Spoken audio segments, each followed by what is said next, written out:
Part 1. The innocent target, the morning sun, painted the sky orange over New Seoul Colony. 8-year-old Minho ran through the tall grass behind his uncle's farm, chasing after colorful butterflies. His small hands held a jar with holes poked. In the lid, he wanted to catch one to show Uncle Daeho. "Minho, come eat breakfast." Daeho called from the kitchen window. The boy stopped running and looked back at the small house. Smoke came from the chimney. He could smell pancakes cooking. His stomach made a hungry noise. "Come in, Uncle." "Shh," Minho shouted back. He ran toward the house, his bare feet wet from the morning dew. The grass tickled his legs. He liked living on the farm with Uncle Daeho. The only thing he missed was his mom. She had been gone for 3 months now, fighting bad people in space, but she promised to come home soon. Daeho smiled when Minho ran into the kitchen. His uncle was a big man with kind eyes and rough hands from farm work. He made the best pancakes in the whole colony. "Wash your hands first," Daeho said, putting a plate on the table. Minho went to the sink and scrubbed his hands clean. The water was cold and felt good. He sat down and ate his pancakes with sweet syrup. Outside the window, he could see other farms spread across the valley. New Seoul was a peaceful place where people grew food and raised animals. Everyone knew everyone else. "Can I go to the plaza today?" Minho asked. Kiwon said there might be a puppet show. Daeho nodded. "Yes, but stay where I can see you. And don't talk to strangers." After breakfast, Minho put on his favorite blue shirt and clean pants. He combed his black hair and brushed his teeth. Then he and Daeho walked down the dirt road toward the colony center. The plaza was the heart of New Seoul. It had a big fountain in the middle with fish swimming in it. Around the fountain were shops, a school, and the government building. Children played while their parents bought things at the market stands. Minho saw his friend Kiwon near the fountain. Kiwon was 9 years old and knew everything about everything. "Look," Kiwon pointed up at the sky. High above them, strange ships appeared. They were black and shaped like sharp triangles. More and more ships came until they blocked out the sun. The shadows made the plaza dark and cold. "What are those?" whispered. The adults in the plaza stopped talking. Parents grabbed their children and pulled them close. Shop owners came out of their stores to look up. A feeling of fear spread through the crowd like cold water. The ships landed with loud booming sounds. Dust flew everywhere. When the dust cleared, Minho saw creatures coming out of the ships. They were tall and thin with gray skin. They had 4 arms and big black eyes. Each one carried a weapon that glowed red. Uncle Daeho grabbed Minho's hand. "We need to leave now." But it was too late. The gray creatures surrounded the plaza. One of them was bigger than the others. It wore a golden crown with sharp points. Its eyes were like empty holes. "I am King Vorthok of the Krillian Empire," the creature said. Its voice was loud and scary. "This world now belongs to us." People in the plaza stood very still. Babies cried. Some women started to cry too. "Humans think you are safe out here," King Vorthok continued. "You think no one will bother you if you stay quiet and small. But you are wrong." The king walked around the fountain. His footsteps made clicking sounds on the stone. The other gray creatures kept their weapons pointed at the humans. "Today, I will teach you about power," Vorthok said. "I will show you what happens when you exist in space that belongs to the Krillian Empire." Minho held Uncle Daeho's hand tighter. He didn't understand what was happening. Why were these scary creatures here? What did they want? King Vorthok stopped walking. He looked at all the humans with his empty black eyes. Then he smiled, showing sharp white teeth. "Bring me a child," he said to his soldiers. The gray creatures started moving toward the families. Parents screamed and tried to hide their children, but the creatures were too strong and too fast. One of them grabbed Minho's arm and pulled him away from Uncle Daeho. "No, take me instead." Daeho shouted. He tried to fight the creature, but one hit him with its weapon. Daeho fell to the ground. Minho was scared. He wanted his mom. He wanted to go home. The creature dragged him to the center of the plaza where King Vorthok waited. "What is your name, little human?" the king asked. Minho, the boy whispered. Minho, Vorthok repeated. A simple name for a simple creature. Tell me, Minho, do you know why I chose you? Minho shook his head. Tears ran down his face. Because you mean nothing, Vorthok said. You are just one small human on one small world. No one important will miss you. Your death will send a message to every human in the galaxy. The king pulled out a long blade made of blue energy. It hummed and sparked. Please, Uncle Deho begged from the ground. Blood ran from his head. He's just a child. Take me. I'm older. I'm worth more. Vorthok laughed. It was a cold sound like breaking glass. That is exactly why the child is perfect, the king said. Your pain will be greater. Your fear will be stronger. And every human who sees this will know that the Krillian Empire shows no mercy. Minho looked around the plaza. All the people he knew were watching. Mrs. Suki from the bakery was crying. Mr. Tiemann from the school had his hands over his mouth. Even the big kids like Kiwan looked scared.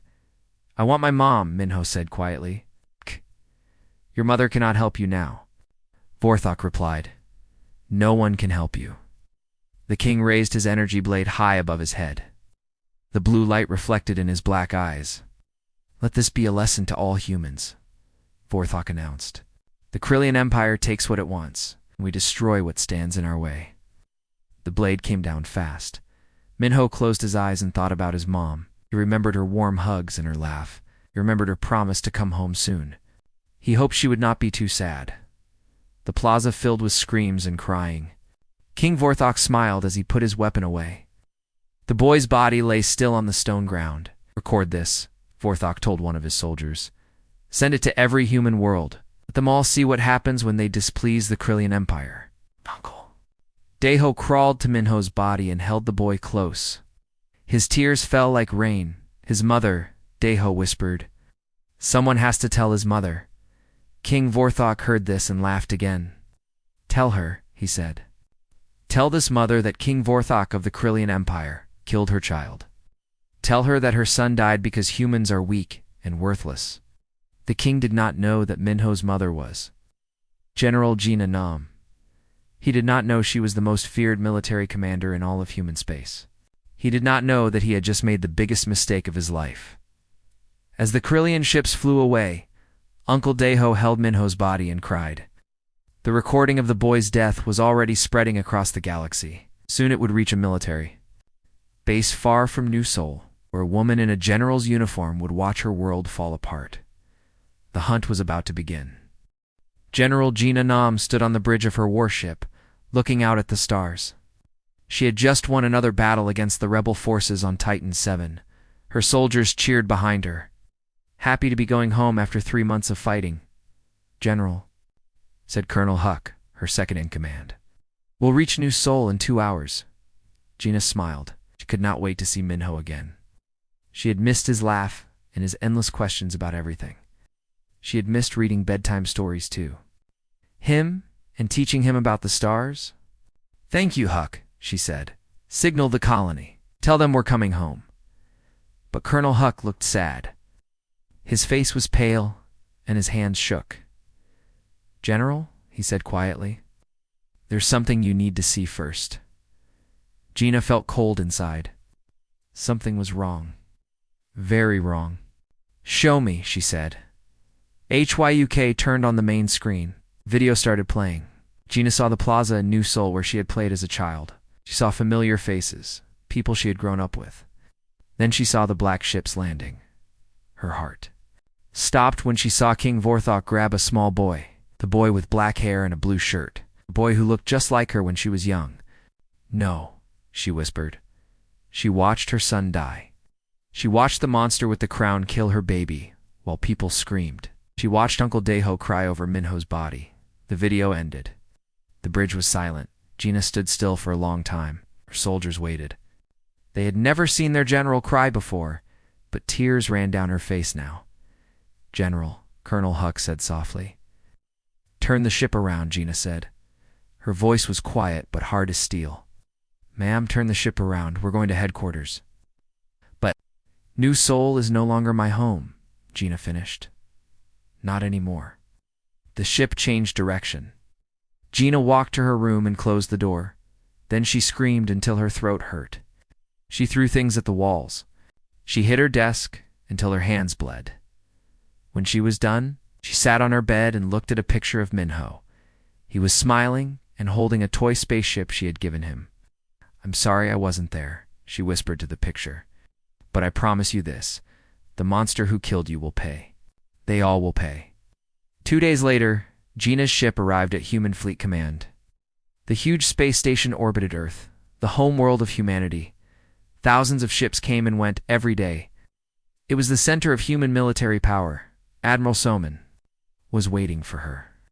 She was an old woman with gray hair and tired eyes. She had been Gina's teacher when Gina was young. "I'm sorry about Minho," Admiral Soman said. "He was a good boy."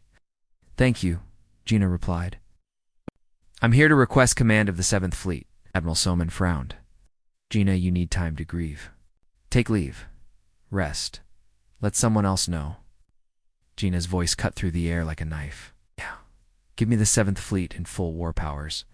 I want to hunt down King Vorthok and his empire." "The Krillian Empire is huge," Admiral Soman said. Control half the galaxy. We can't fight them alone." "Then we'll find allies," Gina said. "Give me what I need." Admiral Soman shook her head. "The Human Council will never approve it. They want to try diplomacy first. Maybe economic pressure." Gina laughed, but it was not a happy sound. "Diplomacy?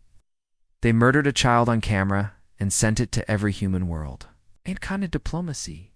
Works with monsters. It's the kind that doesn't start a war we might lose," Admiral Soman said.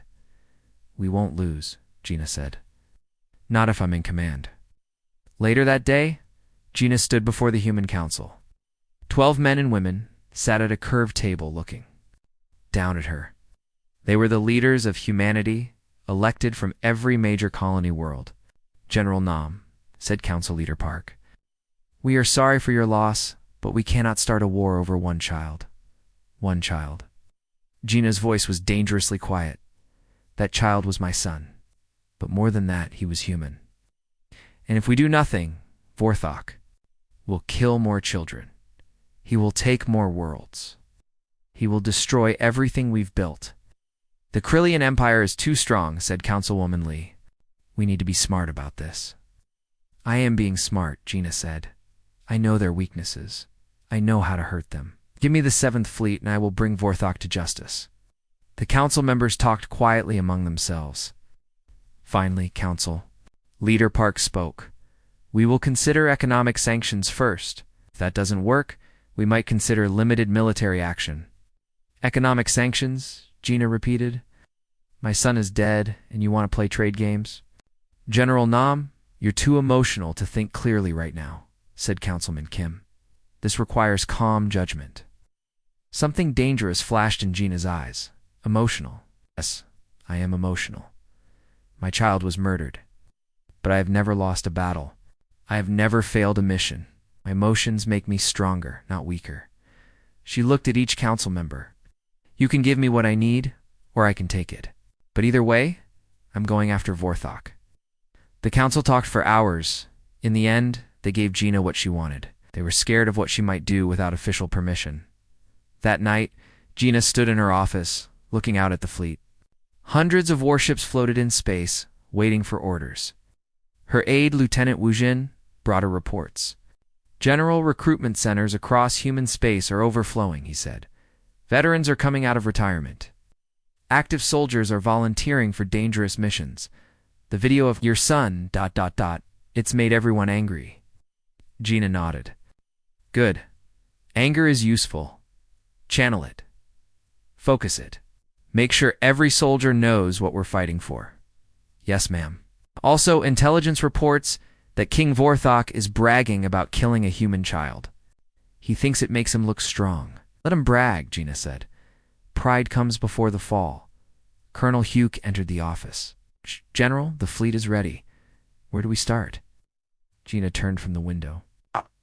Her face was hard as stone, but her eyes burned with purpose. "We start at the edges of his empire," she said. We free his slaves. We destroy his supply lines. We make him afraid. Then when he's weak and alone, I will look him in the eyes and tell him my name." "What's the mission name?" Wujin asked. Gina looked at the picture of Minho on her desk, her little boy smiling and happy. "Operation Minho," she said. "We hunt until the monster is dead." Far away on the Krillian homeworld, King Vorthok sat. On his throne, he was happy. The humans had done nothing but complain in their parliament. They were weak, just as he thought. He did not know that across human space, millions of people were preparing for war. He did not know that the most dangerous woman in the galaxy was coming for him. He did not know that, killing one small boy would be the end of his empire. The hunt had begun. 6 months after Minho's death, the Krillian Empire was bleeding. General Gina Nam did not attack like other generals. She did not send big fleets to fight big battles. Instead, she cut the empire like a surgeon cuts out cancer, carefully, precisely, and without mercy. On the outer world of Kepler 9, Commander Taiwan led his special forces team through the darkness. The Krillian prison camp held 10,000 slaves from different alien races.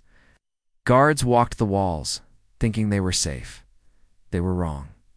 "Team Alpha, move in," Taiwan whispered into his radio. The human soldiers moved like shadows. Had trained for months to fight Krillians. Dr. Queuing had taught them about Krillian weaknesses. Their gray skin could not handle certain sound frequencies. Their forearms made them strong, but slow to turn around. The prison guards died quietly. The slaves looked up in surprise as humans cut their chains. "We are here to free you," Taiwan told them in simple words. "Will you fight with us against the Krillians?" The aliens, bug-like creatures called Zephyrians, clicked their mandibles in joy. They had waited years for this moment. By morning, Kepler 9 was free. The slaves had weapons. The Krillian garrison was destroyed. Across the galaxy, people watched the video message that came with every human victory. "I am General Gina Nam," the recording said. "The Krillians killed my son Minho. His name was Minho, and he was 8 years old. He liked to collect rocks and wanted to be a teacher. King Vorthok murdered him to send a message. Now I am sending one back. We will free every world. We will break every chain. We will find every monster who serves the Krillian Empire." This is for Minho. On the Krillian homeworld, King Vorthok threw his golden cup at the wall. It shattered into pieces.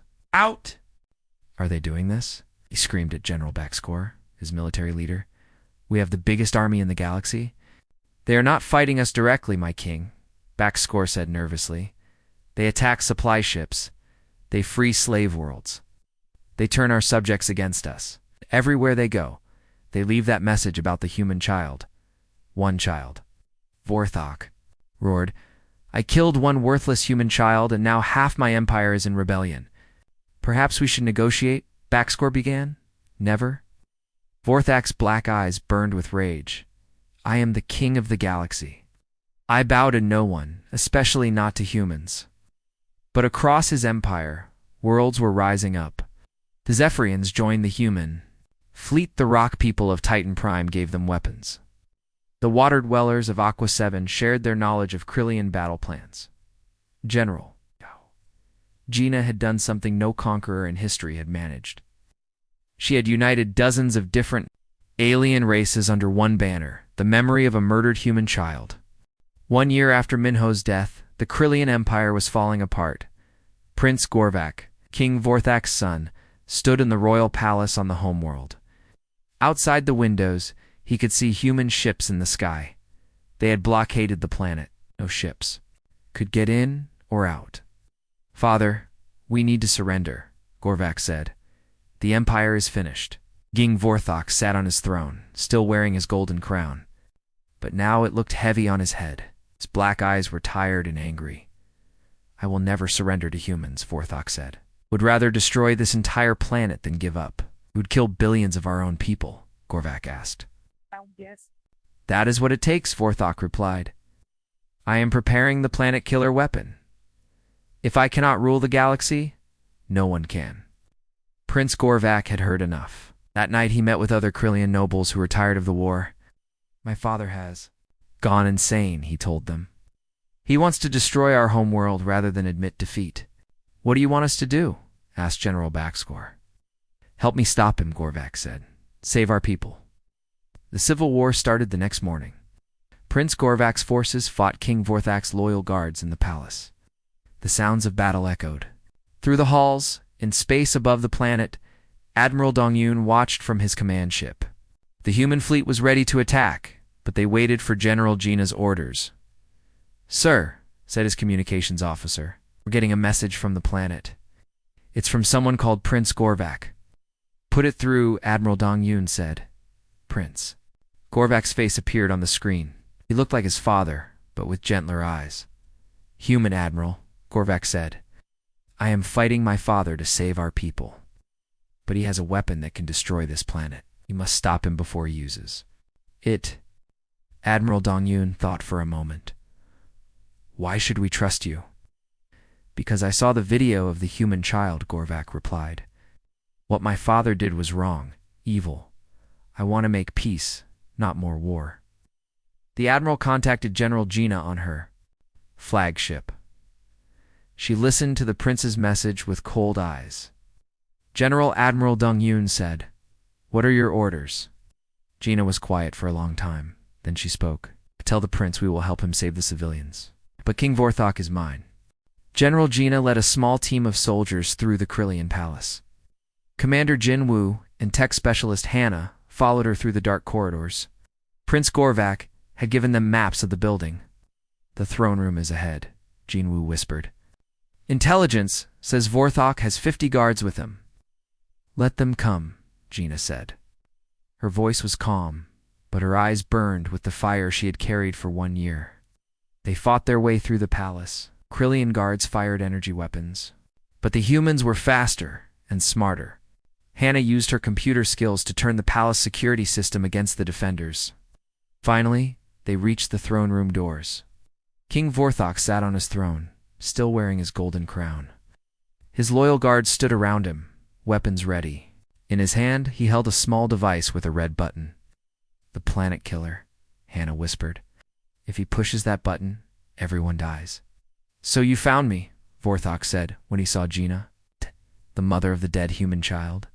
His name was Min Ho, Gina said, walking forward. And you are going to pay for killing him. Vorthak laughed. 1 child.